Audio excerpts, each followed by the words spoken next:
My next speaker, Dr. Abdelali Haoudi. Abdelali Haoudi is currently leading the strategy and business development. He's managing director of the Biotechnology Park at King Abdullah International Medical Research Center. He's a scholar at Harvard University and Boston Children's Hospital, an international research and development and innovation executive. Dr. Haoudi held several senior and prestigious positions in the academia, government, and private sectors globally, including North America, North Africa, Europe, not to mention Middle East. He is a research professor of cancer and infectious diseases at the University of Virginia and Eastern. Elected as a member of Hassan Deuxième Academy for Science Technology since 2006.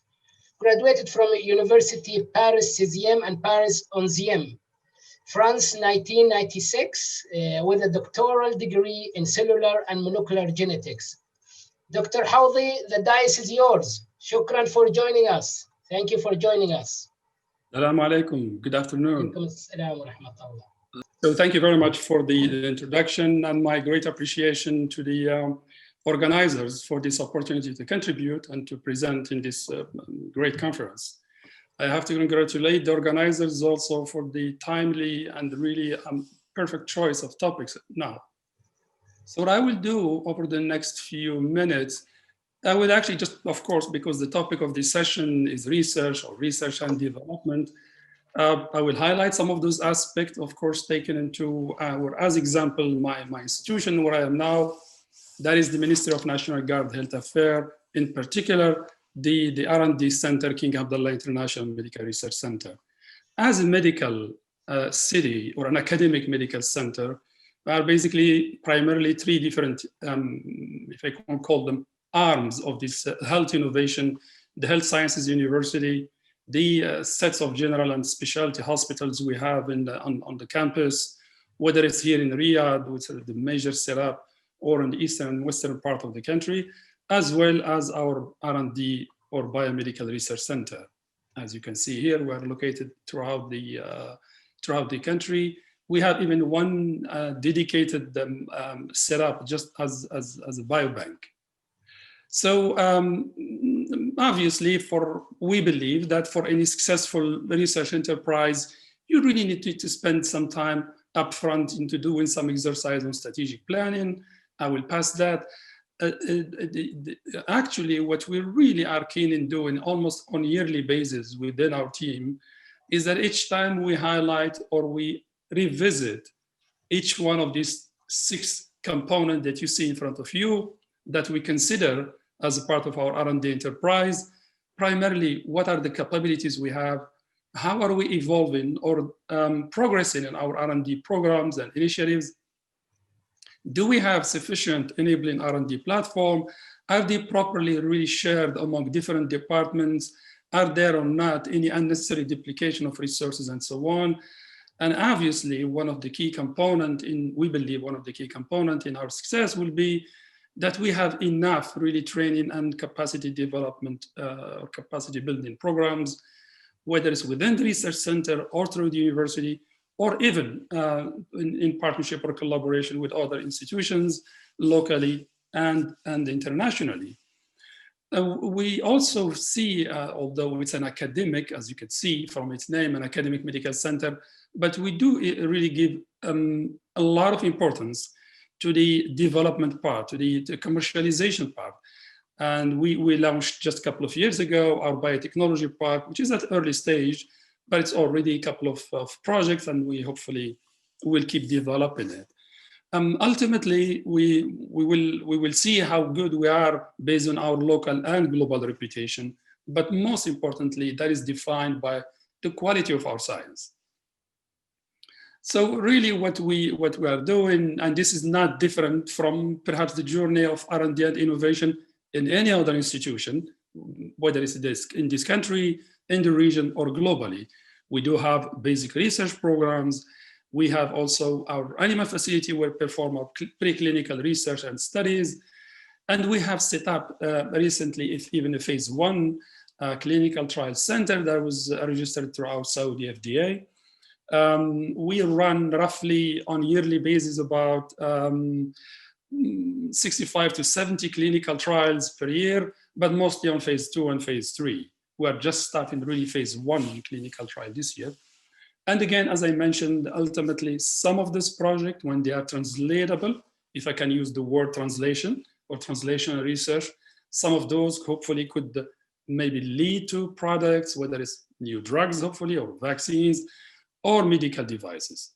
So we were actually doing some sort of, let's say, assessment of what would work better in this country or this part of the world. Again, I think we would all agree that when we work somewhere else, whether it's the US, Canada, Europe, or any other part of the world, does not necessarily mean that it will work perfectly exactly the same way in this country or in this region. So as you can see really here, from the basic research, which is the green part of this block, which is primarily what we have started doing in the last 10 years, we started now to evolve more into translation and research, and hopefully some of that, hopefully in the near future, may lead to some of the products. Again, the beauty of this whole setup is not necessarily that there is a hospital or hospitals, and there is a research center, and there is a university or health sciences university, and there is a biotech park. The whole beauty, if we can put that ecosystem really in an integrated, cohesive manner, that's what I would label as a health economic hub, where research goes beyond really top quality publications, whether in Lancet Oncology, as my dear colleague has just mentioned, or any other top rated journal, but also has impact on economy, which is the drive now globally, and also including in this country for the Saudi National Vision 2030. You will notice that I will pass some of those slides a little fast because I really want to stay onto the time limits. We did one exercise really here because we were keen into developing national capabilities for clinical trials, and we were selected by really as one of the national initiatives as part of the National Vision 2030 to focus primarily on clinical trials in the country. So it's called Command Center or National Command Center for Clinical Trials. And the ultimate goal is, of course, through improving quality and quantity of clinical trials, we could have a better economic impact, which, of course, if we improve the quality of clinical trials, will make it very attractive to pharmaceutical industry, global pharmaceutical industry, to partner with us in a number of these clinical trials, to invest even further into successful clinical trial studies in the country. I will pass this. So to just give you a highlight about what it took really for the last 10 years for our R&D center is to develop a number of capabilities. And I'm not going to list each one of them or read each one of them, but you could see that it's an extensive list really of capabilities. And this is really a call, by the way, for a collaboration that I will use this platform for and invite our colleagues, whether in the country or in the region, that they are more than welcome to seek collaboration with us. We are happy to explore that. And we continuously really develop and expand our local, regional, and international partnerships. We do have also sets of support services to enhance our R&D capabilities and innovation. And they're all listed here. Again, really what I really mentioned also in the beginning is that training, capacity building is really it's at the heart of what we do, whether within the research center itself or through the different colleges of the health sciences university. We are actually cross from each other within the same campus, which really provide an excellent ecosystem for biomedical R&D in general, including cancer research in particular. The topic of my presentation was research and funding. Again, the funding, as we all know, with the intramural funding, extramural funding, through our institution, there are a number of funding opportunities which I will go through, but also we keep seeking competitive external funding from the different agencies in the country, whether it's CACS or King Abdulaziz City for Science and Technology, Ministry of Health, Ministry of Education, in particular during COVID-19 outbreak, where a number of those extraordinary call for proposal were launched by the Ministry of Education, by the Ministry of Health, also in support of a number of initiatives on COVID-19. So we have here listed some of the capabilities we have. Again, internally, as institutional funding mechanism, we do have dedicated fund for commercialization, which actually through the biotechnology park that I mentioned. We have also a set of projects that we call mega project, where we do require that more than one department will really apply for this. The reality is that we want to make sure that this multidisciplinarity is really at the heart of this type of projects. And we also include a mix of academic as well as industrial contributors to this type of mega project. It's really a nice opportunity to have this blend of academic and industrial contribution. Again, as I mentioned, also internally from our institution, we had made a call, extraordinary call for proposals for COVID-19 from different scientists from our team, from our institution, in partnership, in collaboration with other scientists from the country, from abroad, ranging from all the way from even epidemiology or public health project, all the way through projects on vaccine development or on therapeutics. Clinical trials, we have also supported really significantly this part, as well as the junior scientists, where really they need the very strong support, in particular at the early stage of their career where they are postdocs.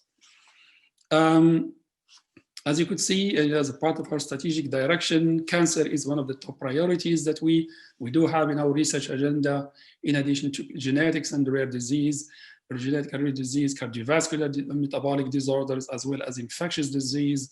And one of the main hallmark of our infectious disease program is actually was MERS-CoV, and now is also COVID-19. And it's worth to highlight that MERS, that we did start, actually, I believe, perhaps one of the first phase 1 clinical trials in MERS-CoV. That was in partnership with Oxford University. And we are now finalizing our phase 1, which was successful, and we continue on that. Of course, like any other institution, we do assess how good we do, and there are a number of factors that are really highlighted there. I want really here to focus slightly on the more of the development or commercialization of the research, because I believe this is where we should all, as institutions, whether it's in this country or the region, we should put more and more emphasis on this aspect too. As we should not separate research and keep it purely as the academic exercise, while the development of new medicines or new therapeutics or new diagnostics remain completely separate island. I think getting these two closer to each other will be a great addition to the whole medical innovation field in the country and the region. We actually looked into what happened, for instance, into some of the over almost 15-year period of time, and we took like probably about 10 or more of the large global pharma companies, how much they spend. The figures you see here are in, as you can see, millions of dollars, which mean what you read at the bottom are on billions. So 74 billion and so on. So the idea here is, look at here, the total over a 15-year period, the total number of drugs that were approved is about 139 through the large pharma companies. Almost about similar number of drugs by the biotech companies was developed, or even slightly higher, 150.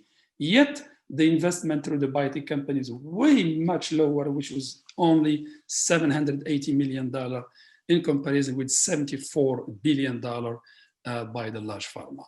So this is really just for us an indication that perhaps for the country or the region, maybe we should strengthen more the biotech sector as at least for the foreseeable future, rather than looking into perhaps mimicking the model of large pharma globally. Some of the areas that we are really addressing through our biotechnology park, as you see really here, we have launched it a couple of years ago, and it's already certified or accredited by the national government entity called the MNG-HA since 2018. On the right side, the certificate of accreditation.